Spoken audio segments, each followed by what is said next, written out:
time, y'all. Time for Big Boys Boxing. I would never let a white boy beat me. I would never let a white boy beat me. Possible opponent. Big right hand. He's out.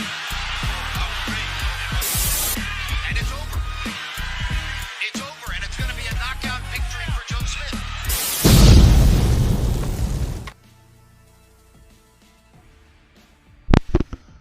What up, team, and welcome back to Big Boys Boxing. So today, we here in Auckland have gone down to level 2.5 alert level for COVID-19. We were in level 3. Travel restrictions have been lifted. Kids gone back to school, so I am born free as the wind blows. But it is what it is, you know. I don't know how long we're going to be in this level of lockdown, what's going to go on. But we have had a re-emergence of COVID-19 here in New Zealand. But, just give me a sec to a quick sound check here. And we're all good. Yeah, it is what it is. Ryden Smith, good to have you in, brother. Nice to get your fix of boxing. Yeah. Unfortunately, over the weekend, there wasn't a lot of great fights to watch. There was a few heavyweight dust-ups. 2 cruiserweights fighting at heavyweight, being Marco Huck and Dennis Lewandowski. Marco Huck creamed him. Lewandowski's, I think the article said 150 kilos, which is way overweight. He's taken 4 losses on the trot now, so I think it's over for Dennis Lewandowski. We had a prospect fight on the undercard of Daniel Dubois and Ricardo Schneiders. I can't remember the guy's name. Prospect 3-0, blew away his opponent as expected. And the main event, Daniel Dubois versus Ricardo Schneiders, ended 20 seconds into the second round. I actually had a bet down on that one, but for the exact round, I picked round 2. And you know, at the end of round 1, after Schneiders went down 3 times in round 1, I was starting to shit myself. With 20 seconds to go in the round, it's like, don't stop the fight, ref, don't stop the fight. And he managed to make it out of the round just by the skin of his teeth, and then blown out in 20 seconds of the second round. But you know, I've got a couple of things to say about Ricardo Schneiders. He didn't belong there for starters, right? Yes, it was a late replacement, but Frank Warren had Ricardo Schneiders training as a backup for Eric FIFA. We still haven't had an explanation as to why Eric FIFA didn't end up being the opponent. I suspect he thought better of it before he got to the ring. Decided, no. I'm going to get blown out if I fight Daniel Dubois, so I'll flag that. You're not paying me enough. And Ricardo Schneiders stepped in. So credit to Ricardo Schneiders for not being a chicken shit before getting to the ring like Eric FIFA. This is just what I suspect. But 20 or 30 seconds into the fight, he looked scared. There was nothing he could do to stop the barrage that Daniel Dubois was throwing at him. The body shots were killing him. And let's face it, this guy spent most of his career at cruiserweight, and he wasn't even that good at cruiser. So, Frank Warren trying to sell this as a bit of a hurdle for Daniel Dubois it's a freaking joke, man. And this was the main event for the card. Man, the fight before that, the Sonny Edwards fight, was at least somewhat competitive. I can't see why Frank Warren kept it as the main event. I would have pushed it down the undercard a bit more than what it was.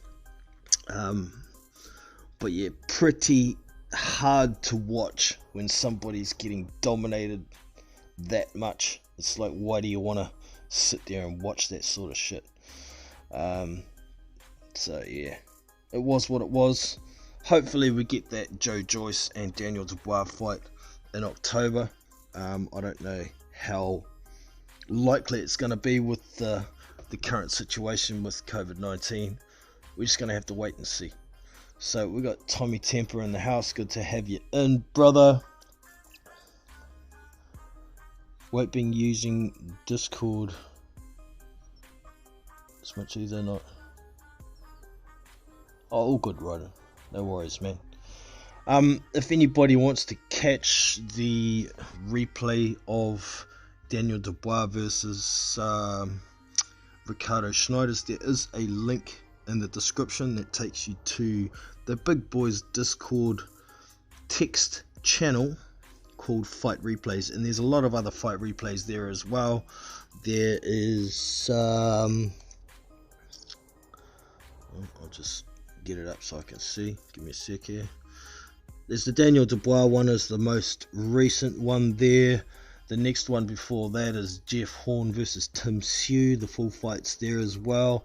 There's also the Dillian White versus Alexander Povetkin fight there. Excuse me.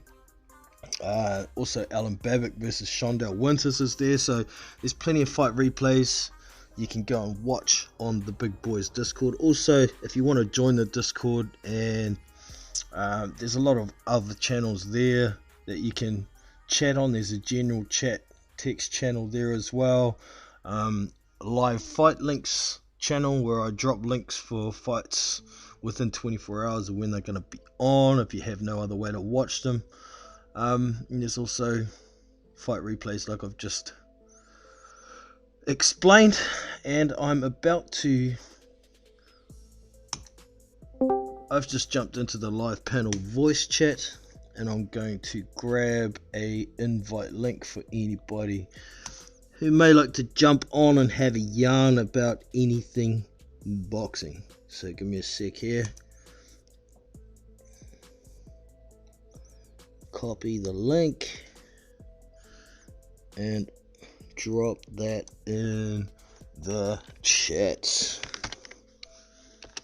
Boom, there it is. And can I pin it to the top from here? Yes, I can. So that link to join the chat is pinned at the top of the live chat there for anybody who may like to join and come and have a yarn. Frank has been sounding desperate upon Eddie's rise, in my opinion. Fair enough, Tommy Temper. I mean, how long has it been since Frank's put on a really good fight or a really good card? Raphael Dawkins Combat Radio also in the house. Good to have you in, brother. Now, mate, they're most likely gonna push back the Joyce fight.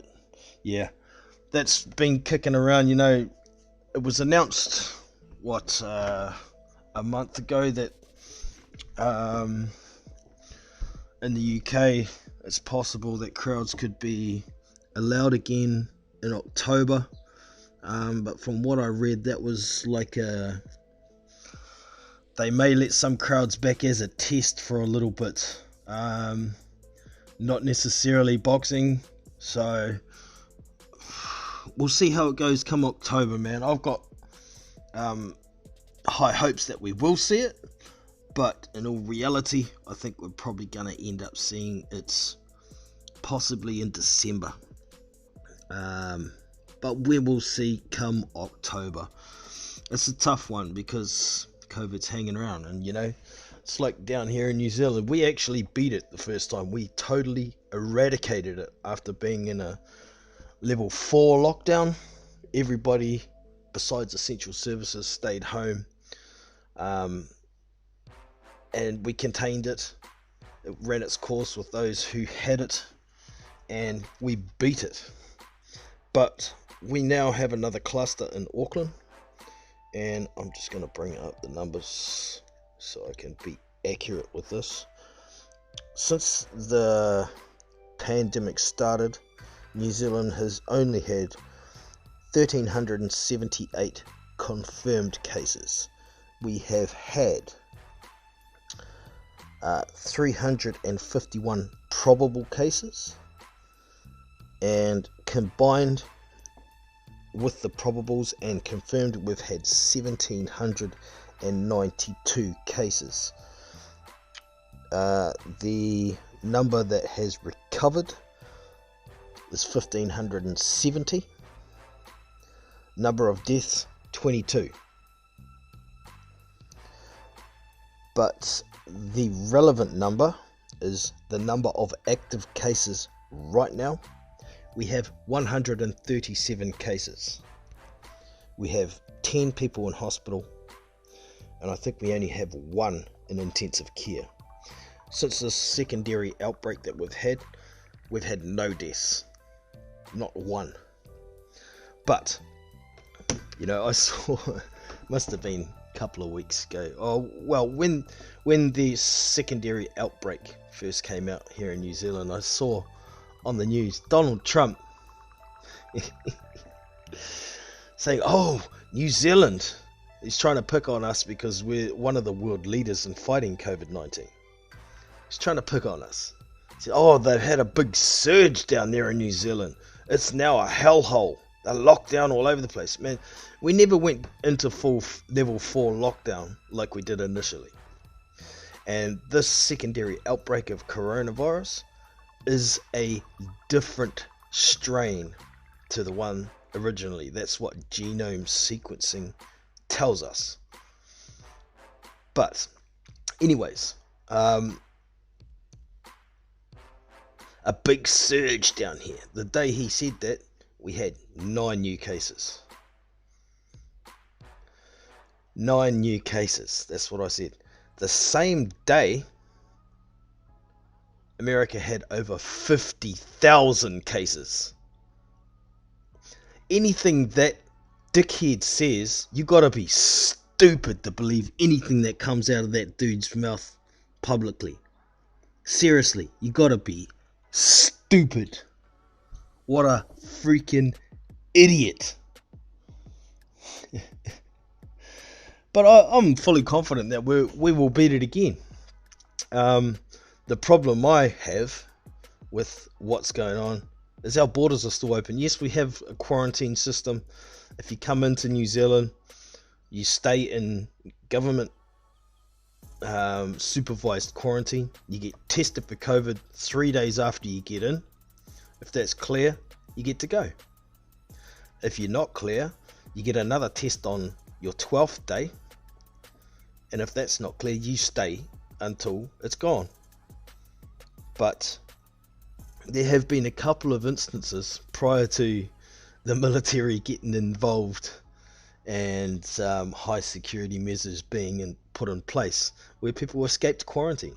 Now these idiots, whether they're New Zealanders or not, to me, they should be put back on a plane and sent back where they fucking came from. You want to endanger our whole country and our whole scheme of beating this virus? Like we've beaten it once and we're gonna beat it again? You can fuck right off. Got no place here. But my point is we will beat it again. I'm not saying it's a small deal or anything like that, but the attitude that most people have taken with social distancing, wearing masks in public, being sensible, nobody wants it here, so most people are pretty sensible about it. But that to me is how COVID got back into the country, is through the initial lack of security around our borders with quarantining people coming in and leaving. If I was Jacinda Ardern, which I'm not, and I'm glad I'm not, because she's a lot uglier than me, I wouldn't be letting people in and out of the... Well, you can leave the country, but you ain't coming in. Whether you're a New Zealander or not, you've had plenty of time to get your ass back here and go through the quarantine process. If you haven't done it by now, stay away. Keep our country safe. But anyways, David Mason in the chat as well. Good to have you in, man. Franco v Sweeney. So it's next weekend.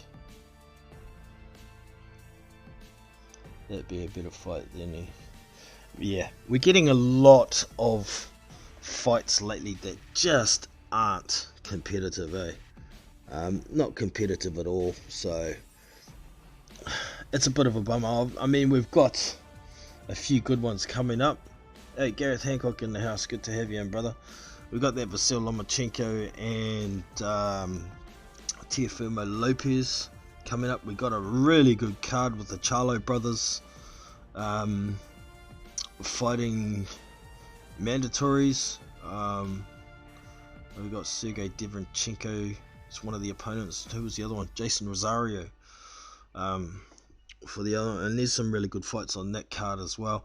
And then we've got the prospect of Joyce versus Dubois down the track. I'm looking forward to that if it happens at all. We've also got Tyson Fury piping up now. He wants to get that Deontay Wilder fight done before the end of the year. Still haven't heard a goddamn peep out of the Bronze Bomber, so we don't know what the fuck's going on with him, but Tyson wants to fight before the end of the year anyway. Also, Anthony Joshua says he wants to get his fight out before the end of the year against Kubrat Pulev. I mean, I don't see that one as highly competitive, but it is a unified champion world title fight, so I'd like to see that done before the end of the year as well. What else have we got? We've got Trevor Bryan and Christopher Lovejoy. It's supposed to be happening, but I see Christopher Lovejoy on social media the other day dropping a video to Trevor Bryan saying, get your promoter together, send me that money, you got 7 days. So shit, we'll see whether that fight's actually gonna happen or not. As Don King he stumped up a deposit for the fight apparently.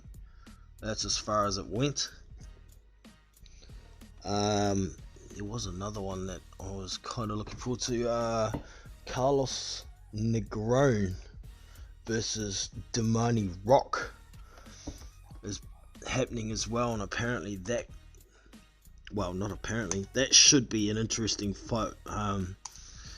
We kind of know the level of Carlos Negron, but recently he's taken on the same coach as Luis Ortiz, and he's been looking a little better. Damani Rock is now a free agent, and he's been able to get this fight with Carlos Negron, and it's kind of gauge for Damani Rock. We don't know how good he is. He hasn't fought a decent level of competition yet, so this could be a decent gauge because we know where Carlos Negron stands. Let's just try and look up a couple of these fights. I've forgotten the dates off the top of my head.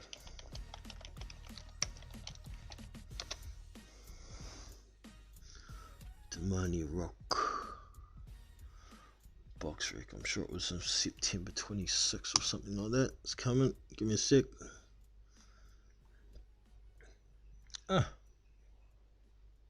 It's still not confirmed on BoxRec. Still got Manzano Smith as his last fight.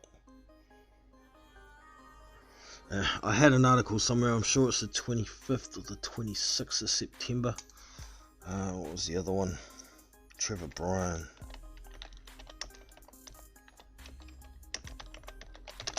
Trevor Bryan BoxRec. Is this one actually confirmed yet? That's not the right one. Trevor Armo. Why did that come up? Hold on.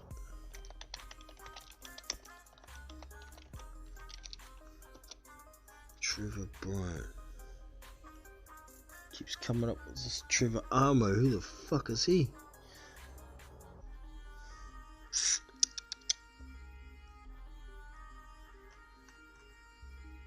Sure, I'm typing in the right thing. Ah, no, I'm not. That's why. Typos. Try that. There we go. Trevor Bryan box rec. Oh, and this Christopher Lovejoy one isn't on here either. Still got shit. The last fight he had was BJ Flores back in 2018 when he won that interim title. How the hell has this dude gotten away with not fighting? When in 2018 was it? It was in August of 2018. So he hasn't fought in over 2 years and still hanging on to an interim title. Curious. No defenses? No mandatories? But you know, Christopher Lovejoy is just as bad, but in a different bracket. He hasn't fought anybody with a pulse. And he's fought one dude who's, what, was 14-0 at the time, or 14-1.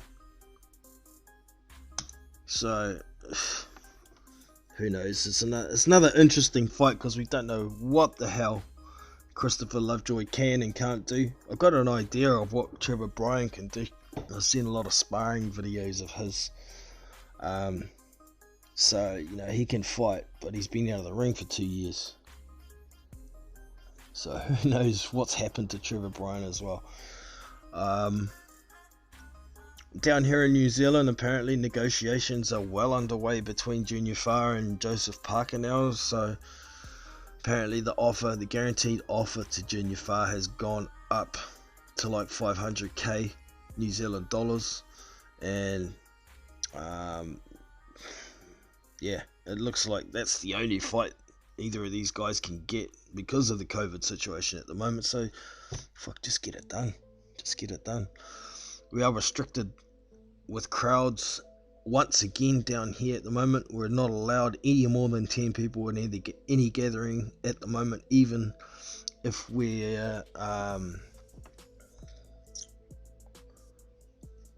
well, that's just it. We're just not allowed more than 10 people at any gathering until we get rid of this corona once again. It's gone. We did have no restrictions for a while there, but it is. This fight was great.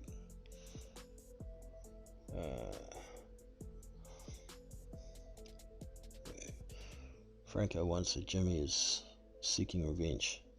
This is Gareth Hancock. Double A Boxing and Blunt's in the house as well. Good to see you, brother.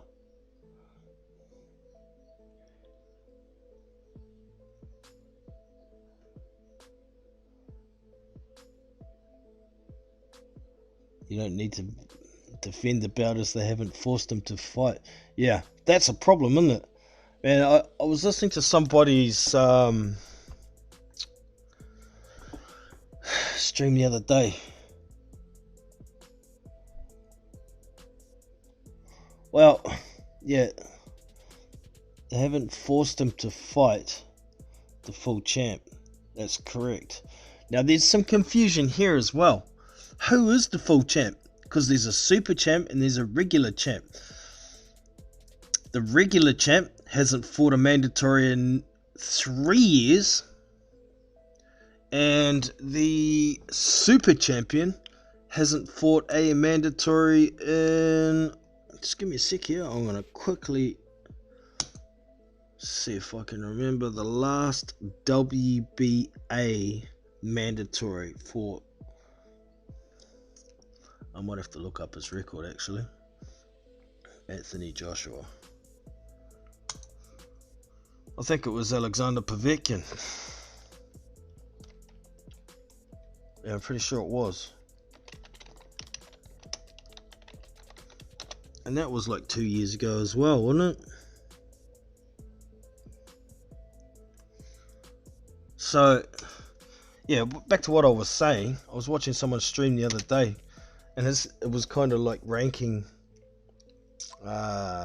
sanctioning bodies. And I thought the guys on that chat had it pretty much right. The IBF is leaps and bounds in front of everybody else because they don't fuck around.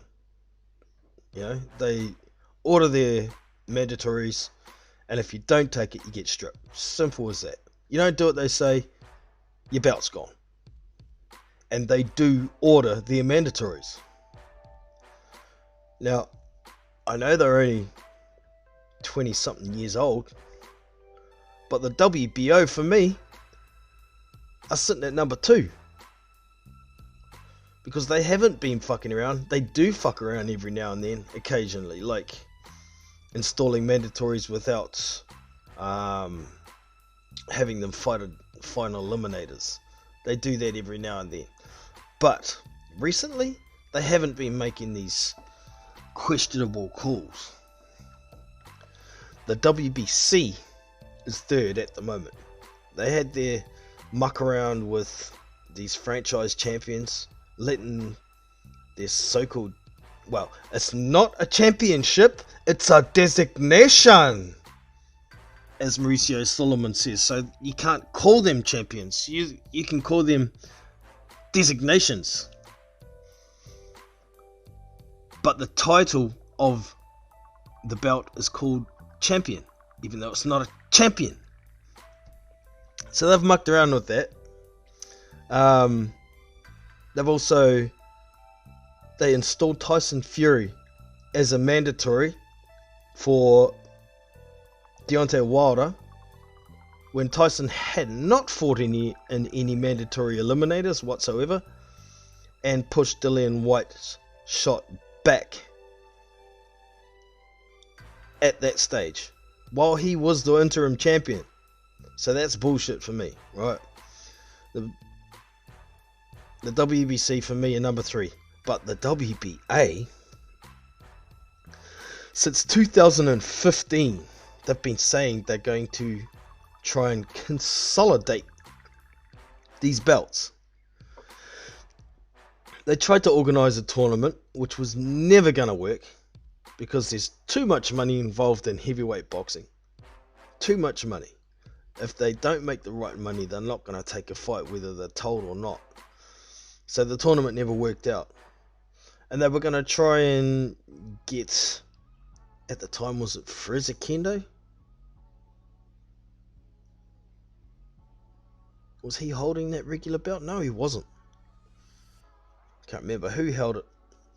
But anyways, they were going to get the regular champion to fight the super champion to get rid of the stupid regular belt. But that never happened. They let other people fight against each other for it. It switched hands. It went to Ustinov. Now it's with Char. There was a purse bid for Char and Trevor Bryan to fight, the regular champion and the interim champion to fight, to consolidate those two belts. Don King won the purse bid at $1 million. COVID comes along and then they just totally scrap the fight. It means nothing. And Trevor Bryan's now going to fight Christopher Lovejoy, and Manuel Char's trying to get a fight with Andy Ruiz. For fuck's sake, what happened to the fight? Yeah, it could have got postponed because of COVID. You don't just scrap it. And then they go and make a gold title on top of that. The WBA, being the oldest sanctioning body for me, are the worst. And that's how I rank it. Man, the IBO seems to be running their shit more logically than the WBA. And, I wouldn't mind the IBO being recognised if we de-recognise both the WBC and the WBA. They're all shit. But it is what it is, man, There's a lot of fuckery going down at the moment with regard to sanctioning bodies, particularly the two that are the oldest.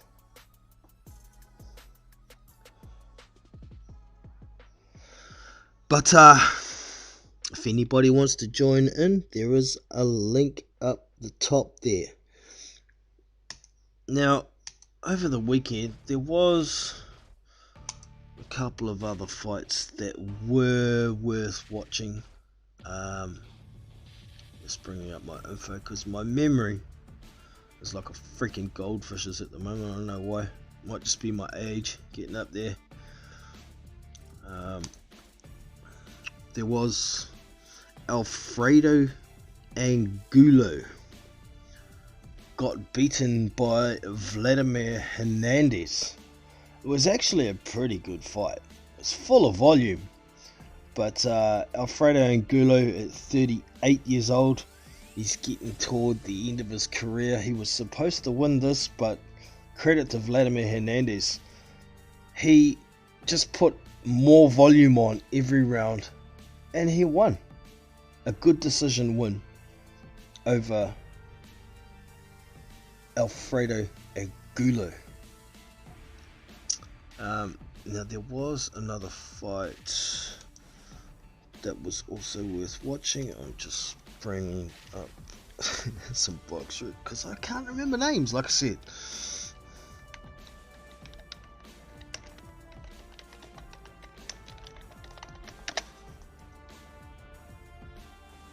And there it is. There she blows. So Sonny Edwards had a win over Thomas Essomba. Moves to 15-0. It was a unanimous decision over 12, and that was kind of worth a look as well. The other fight that I did catch some of over the weekend was Erislandy Lara versus what was his name? Glenn. Shit, can't remember his name. Starts with T. The guy actually put up a reasonable fight, but he's much smaller. It didn't have the defensive prowess that Erislandy Lara. I turned it off after 3 or 4 rounds, and I went over to watch Victor Postol and Jose Ramirez, which was a competitive fight, and I thought was always going to be. Now, I see some people around saying Victor Postol got robbed. I don't think he got robbed. I think the scorecards were pretty close. It was a majority decision win. One judge scored at 115, 113. One scored at 114, 114, a draw.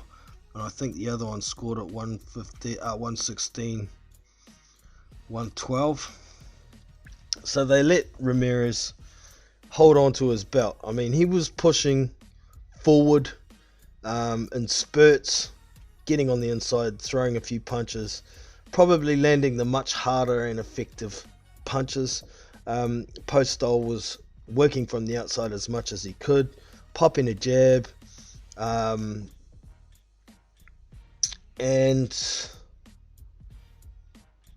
yeah, it was a pretty close fight. The cards showed that, and I think it was fair. I wouldn't have argued it if it ended up in a majority draw either. But I don't think Postol did enough to win it. If he wanted to take that win, I think he needed to press a bit harder in those final couple of rounds and make it look like he was actually trying to knock the dude out.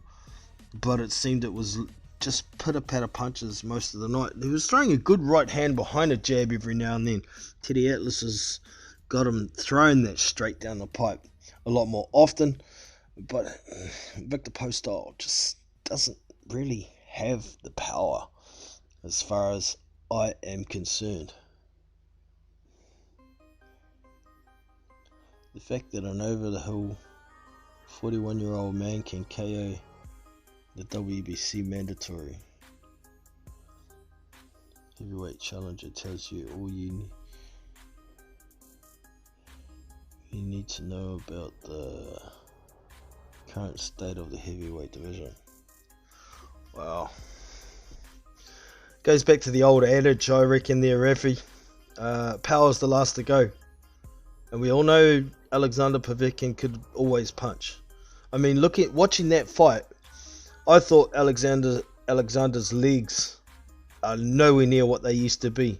His balance is a lot more off. He's not moving in and out as quick as he used to. I think his punch resistance has slipped some. I don't think he's by any means got a glass chin or anything like that. But those two knockdowns that Dillian landed on him, his feet weren't following his upper body, and particularly the first one, he looked a lot off balance. It was more being off balance the reason that he went down. I mean, he got tapped on the chin. It wasn't that hard a shot. He didn't get hurt. He just fell down. The second one was a little more convincing, but a Povetkin of 6 or 7 years ago, his feet would have been moving under him, whereas they just weren't in that fight. And the second time round, I'm picking Dillian to beat Povetkin. Now we've got a bit of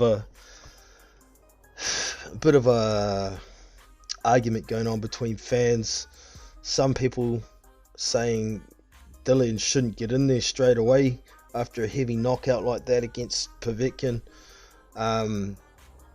They're penciled on November 21st as the rematch date. And I can understand that point of view.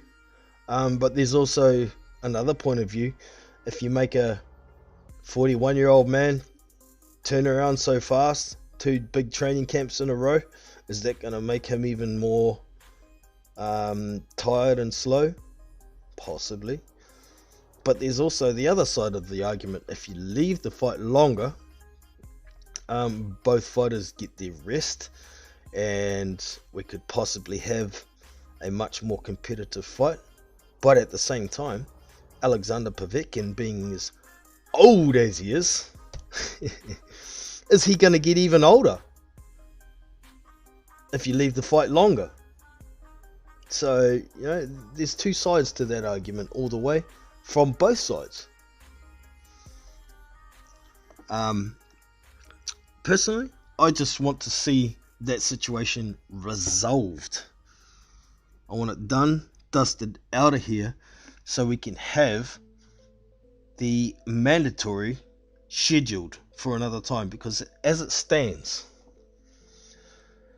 Mauricio Solomon has said, nope, the February 21st date is now gone. It's out the window.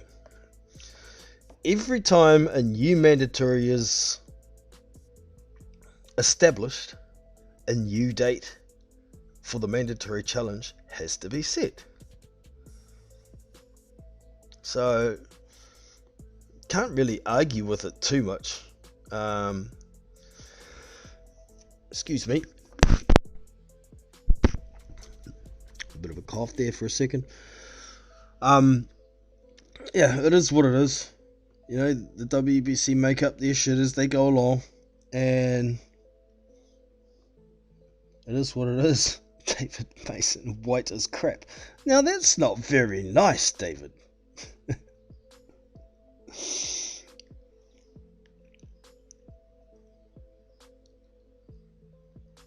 Good evening, stranger. Nice response there, Rafi. Well done there, brother. Dillian White has his issues. I mean, he's never been one to have great footwork. He's never been one to have a great jab. He's got a very good left hook, but he's always looked off balance. He's always looked clunky. But the big upside to Dillian White is he's got overflowing amounts of dog in that boy. He's not a technician by any means, but the boy can fight, and that's what's got him through. So yeah, I mean, I've got nothing against Dillian White inside the ring. I love watching the dude fight. Yeah, he's got a big mouth and says a lot of shit outside of the ring that's contradictory to what he says to other people.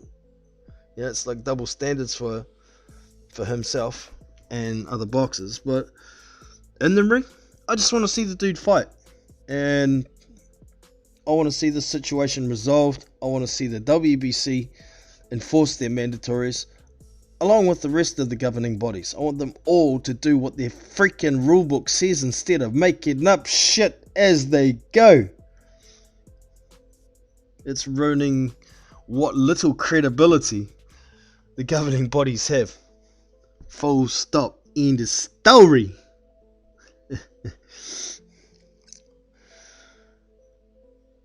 But yeah, that's pretty much the current state of things. As the rematch, I think if Dillian's smart, he's not going to get in that situation with Povetkin on the inside again. I mean, we saw what AJ did when he lost. He learned a lesson. Don't stand inside and trade with a smaller guy who's faster than you. Don't stand inside and trade inside with a guy when you don't have to.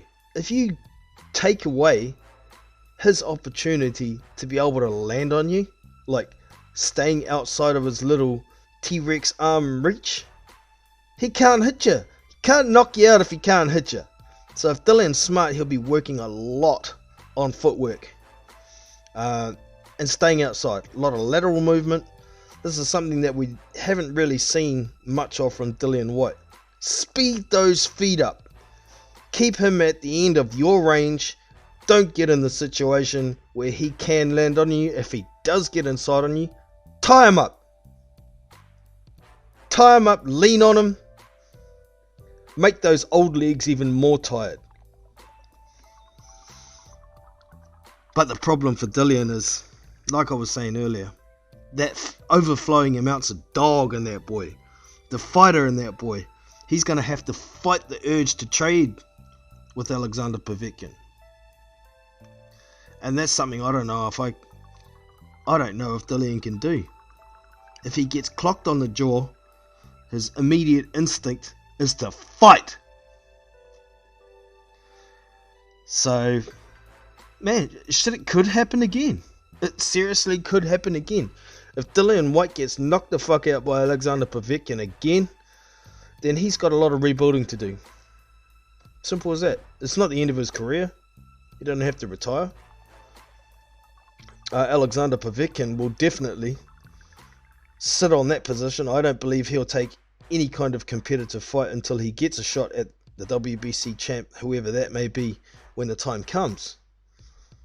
And I think that'll be the end of Alexander Povetkin's career if he gets a title shot. Win or lose. Well, maybe he'll have another fight or two if he wins. But if he loses, I think that'll be the end for Povetkin. But if Dillian Whyte does come away with that win, then I don't see him taking any more competitive fights until he gets his shot after this.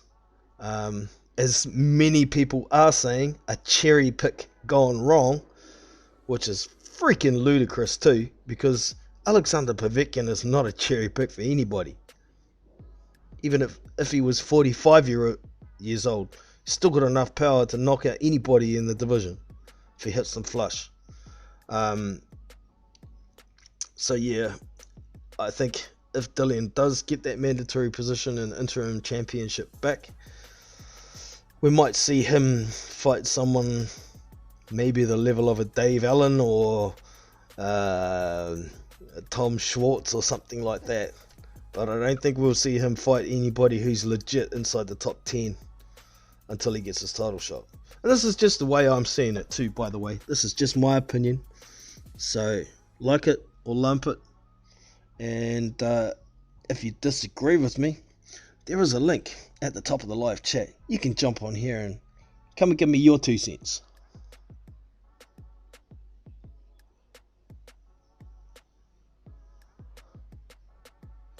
Clinching is illegal in boxing.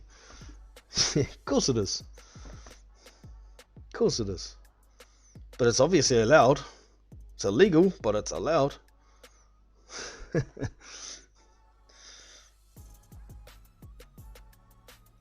White v Price. Yeah, that wouldn't surprise me whatsoever.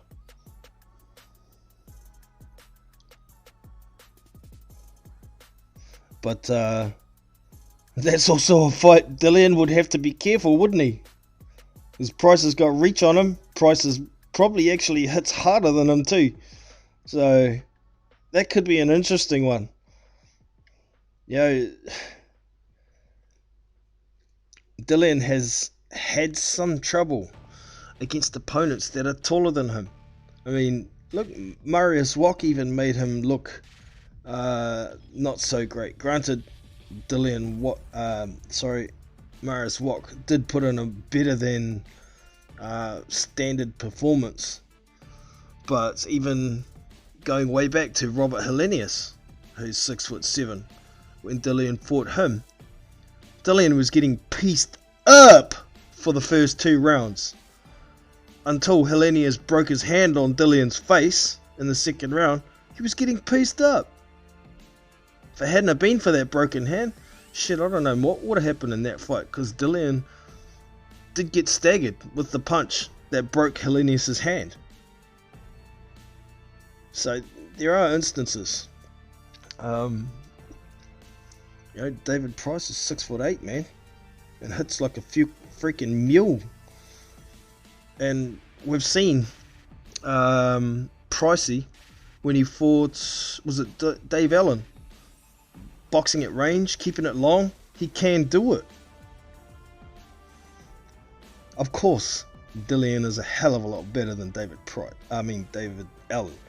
But, Pricey has the style. If he can keep White at range, like I was talking about before, keep the smaller man out of his range and only just in yours. Gets inside, tie him up. Pricey could have a chance in that fight.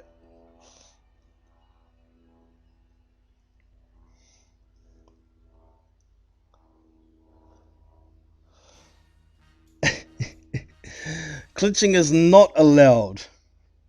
The ref can deduct points. Of course, but the referees do allow it, don't they, David? That's just a fact. Whether it's supposed to be or not doesn't really make a difference once the fight has started and the referee is allowing it. Shit, look what Vladimir Klitschko got away for 10 freaking years. How many points did Vladimir get deducted in the decade where he was jabbing, grabbing, man? The rulebook is the rulebook. Well, what happens in the ring is adjudicated by the referee who's in the ring on the day.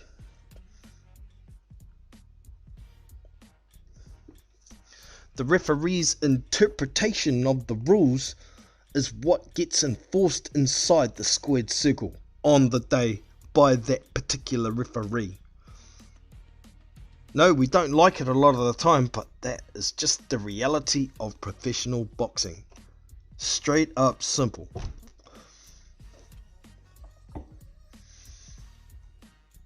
I mean, for instance, every governing body says in their rulebook, their champion has to defend their title against a mandatory once every 12 months. Or 18 months, depending which body you look at. But at times, every governing body stretches it out to 2 years, or 18 months when it's only 12. It's just the reality, man. It sucks, but we gotta live with it. It really does.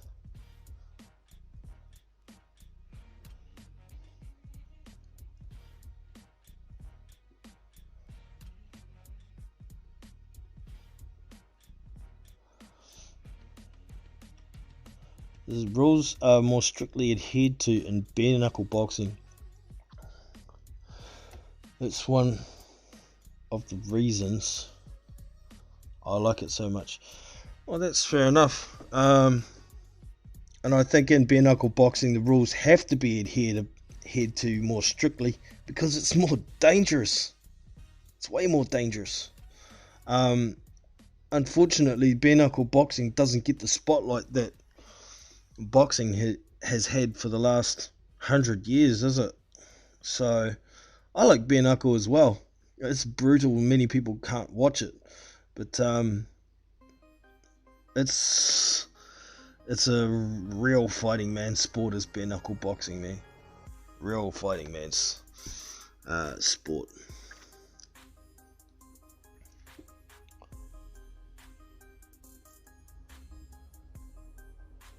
How do you get in?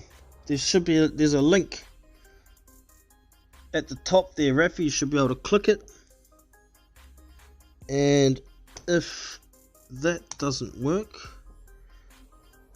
you can go to the server and click on live panel, and you'll see my name there under the live panel because I'm already in the chat. Is that link up the top not working? I'll click on it myself and see what happens.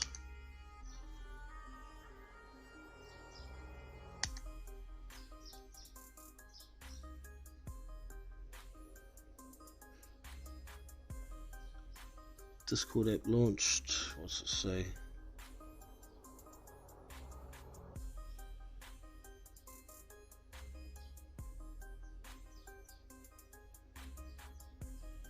We have beamed the info to your browser tab. Yeah, you should be able to just click on that link, bro. And if that doesn't work, if you go down to the description, you can click on there's some links there under social media, and you want to click on, where is it? Discord server. You click on the Discord server link and it will take you to the server, and once you're at the server you should be able to click on the live panel link, live panel channel that's listed down the left hand side of the page.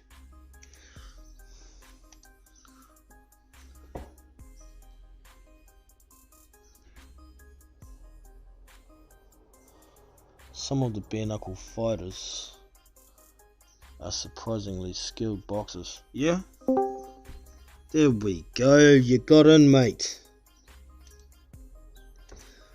You may have to turn your mic on.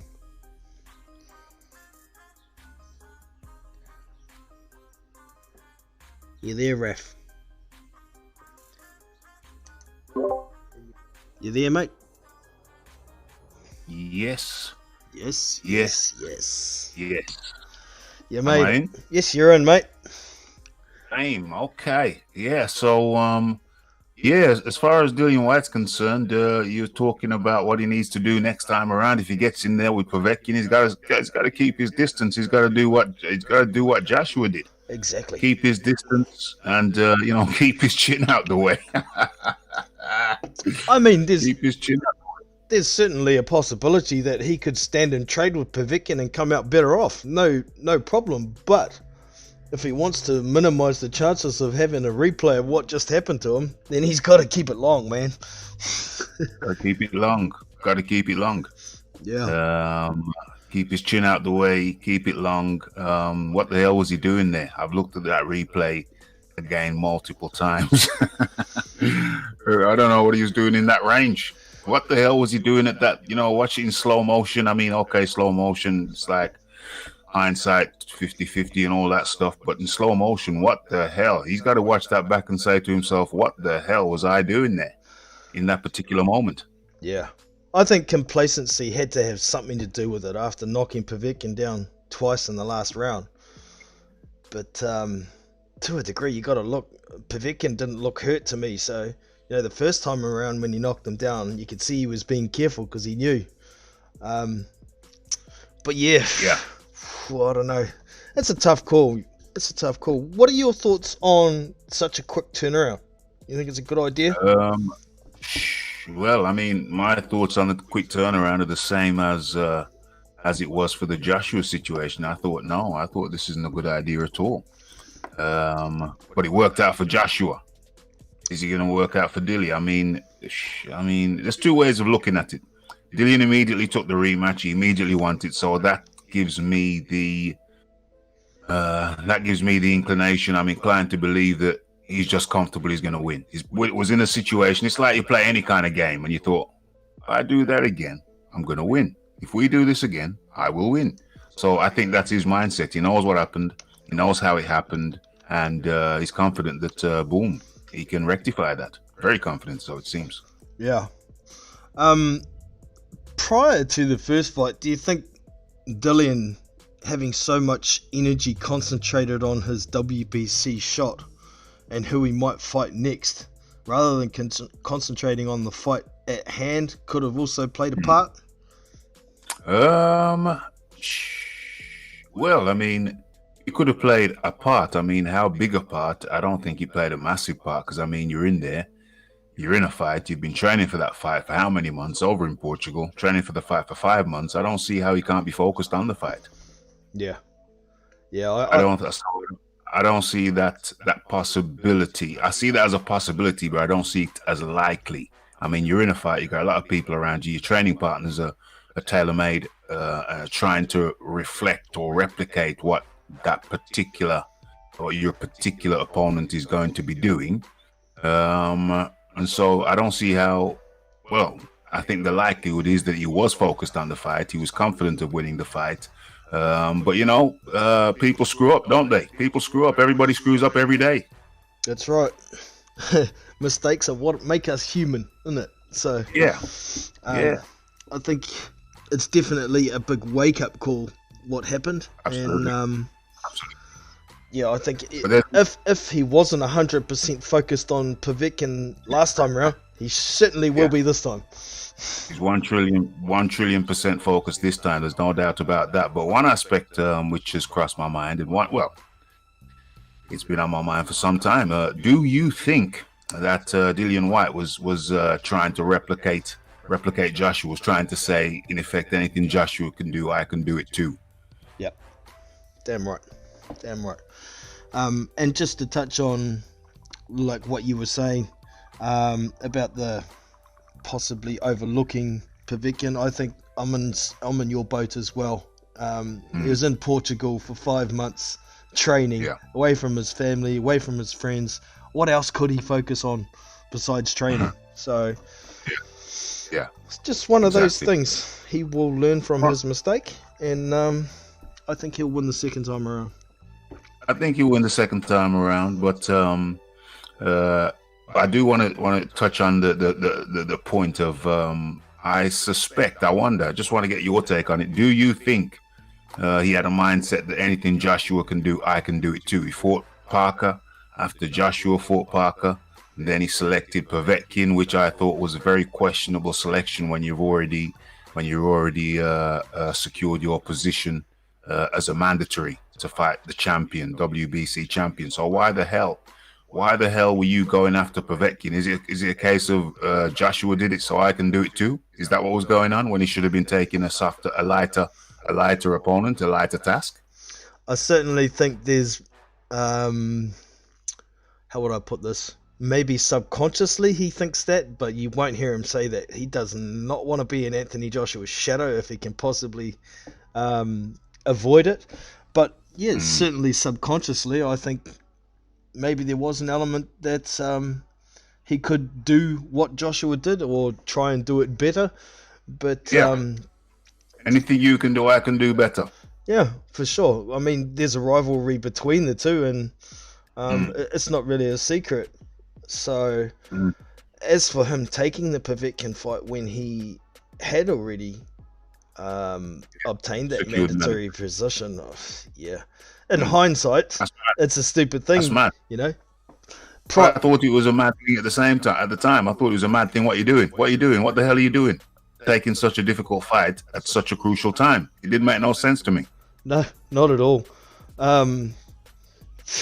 I guess he had to be thinking, shit, he's 40 years old. I'll blow through this guy. He had to be thinking something like that to take the fight. Because, you know, prior to the fight, most of us who understood he was interim champion and mandatory kind of thought, shit, this guy's a real fighter. He's taking on one of the top 10 guys when he doesn't have to. What a man. But, you know, what a fighter. Maybe he was trying to prove something in some people's eyes that way. I think he was. I think he was. I think he. I don't think it was subconscious either. I think it was conscious. I think it was a very conscious thing, saying, "Look what Joshua did. He fought Parker. I dropped him twice. Now I'm going to finish Povetkin quicker than Joshua did. You watch. You watch." Whoopsies. Oops. Yeah. And it was to me, it was a dumb. Well, I don't want to say dumb. It was an unnecessary move. I think it was ill thought out. I think it was imprudent. It was imprudent. You set up, you got everything set, and now you're going to take on one of the biggest challenges of your career. Yeah. Was it too much bravado? Too much bravado. Well, I think it's self-belief. He overlooked. Listen, he clearly didn't give. Well, seems. I mean, he did give Povetkin credit. He did speak of Povetkin's pedigree. He did speak of all those things, but I don't think he believed it until he saw it for himself. Just how slick Povetkin is. Yeah. And he's slick. Yeah. He's slick. Slick and powerful. That's a dangerous combination. Yeah. Maybe not quite as slick as he used to be, but still slick enough, man. Slick enough. Yeah. Still slick enough. Yeah. It's one of the most. He's got the most pedigree. He's got one of the best pedigrees in the heavyweight division currently. He's certainly of the top 10 guys got the most experience. And so when it comes to pedigree, stroke experience, he's a top ranked fighter still. Yep. And who stands up to that shot? Who stands up to that shot? Who stands up to that uppercut? Nobody. I don't think anybody stands up to that. Maybe Dave Allen. Maybe. But who beat Dave Allen up? Who stopped Dave Allen last time around? Was it Pricey? Pricey gave him one hell of a pasting, didn't he? Did he not stop him? Yeah, boxed him until he quit. Yeah. Boxed him until he quit. Yep. Yeah, I see. Yeah. Just beat the living stuffing out of him. Roger. I think Povetkin does that quicker though, because I think Dave Allen went 10 rounds or something silly. Yeah, went long. Yeah. Povetkin stops him earlier, so he does the same thing, beats the stuffing out of him. If he doesn't knock him out, beats the stuffing out of him in half the time. So I think even Dave Allen. No, I'm saying Dave Allen goes out to that. He goes out to that, loses about 10 trillion brain cells, whichever. Yeah. I think the prudent point though is would any other boxer get in that position against such a dangerous opponent? And you know, I see an article earlier today, Tyson Fury on high alert after Povetkin's knockout of White. In a situation like somebody, if Tyson Fury fought Alexander Povetkin, I don't believe he'd get himself in that situation. If Povetkin got in that close to him, he'd either tie up or move out of the way, get out, exit to the side. Yeah. And I think a lot of boxers, they kind of overlooked that when someone says anybody who gets hit by that shot would have got knocked out. I agree with that, but at the same time, you got to think the boxers can't put themselves in the position to get hit like that. So that's the lesson Dillian White's learnt the hard way, unfortunately. So we'll see what happens next time around. We'll see what happens. Maybe a little bit of humble pie is being eaten over there in the White household, and maybe a little bit of newfound respect. A lot of people say, "Oh, he deserves it. He hasn't got enough respect." Maybe he's found a little bit more respect for the guy he was trying to replicate. Exactly, and it'll only do him good. It's not a bad thing. No, a bit of humble pie. Humble pie is good for everybody from time to time. Some big credit has to go to White with his actions afterwards, though. He's come straight back out. He didn't say anything negative about Povetkin. He took the loss like a man, and he wants to run it back as soon as possible. So, big credit to White for all of that. Totally. Yes. And over the weekend, did you enjoy the main event from Frank Warren between Daniel Dubois? Well, it was a bit crazy. The original opponent dropped out some medical issue, and so this guy was a last minute shoe-in. He's already on the card, so they moved him up. He's a heavyweight, jumped up from cruiserweight. I think this was going to be his second heavyweight fight. And so they moved him up. So it's understandable, you know, with the bubble now, with the situation, with the corona and all that stuff. It'd be a struggle to find an opponent. So they had, I think he was the designated second guy, the backup guy. Yep. So they moved the backup guy up, and he was clearly not fit for the purpose of facing Daniel Dubois. Too big, too strong, too accurate, too good for him. Outmatched. Definitely. Clearly outmatched. So you heard some information about why FIFA pulled out, did you? Medical reason, you were saying. Medical reasons. That's as much as I know. I just know it's a medical comes under medical. What it was exactly beyond that, I have no idea. Okay, sounds a bit like chickenitis to me. Well, you know what I'm saying. Could be any. Could be. Yeah. I said, yeah. Indeed. We also had another dust up over the weekend for the heavyweights, but it was actually two ex-cruiserweights. We had Marco Huck and Dennis Lewandowski had a scrap. Didn't watch that one. No, neither did I. I had a link for it, but it was a bit too early in the morning over here for me. So, But Marco Huck creamed Lewandowski, who apparently weighed something like 150 kgs. Wow. Big boy. Yeah. I hope he had his big boy pants on. Yeah, he must have had the big boy pants on, otherwise he would have been walking around with none on. Yeah. From what I heard, he pretty much got downshowed when it came to the scorecards anyway, so that was that. But not a lot else on the horizon really at the moment in the way of competitive fights for the heavyweights until we get some confirmation about this October date for Joyce versus Dubois is the closest thing to a big heavyweight fight. But I don't think that's going to happen. I don't think the crowd's going to be back. So I don't think. I pretty much know that Frank Warren's not going to have that without crowds. So to me, really, that Dubois thing is going to be next year now. December the soonest, most likely next year. Yeah. They're both gonna have warm up. They're both gonna have another warm up fight, and then boom, December or next year. So the big message really is go away, Corona, so we can have our lives back. 100%. Yeah. You know, and it's gonna take its time as well. It's no rush for anybody. Yeah.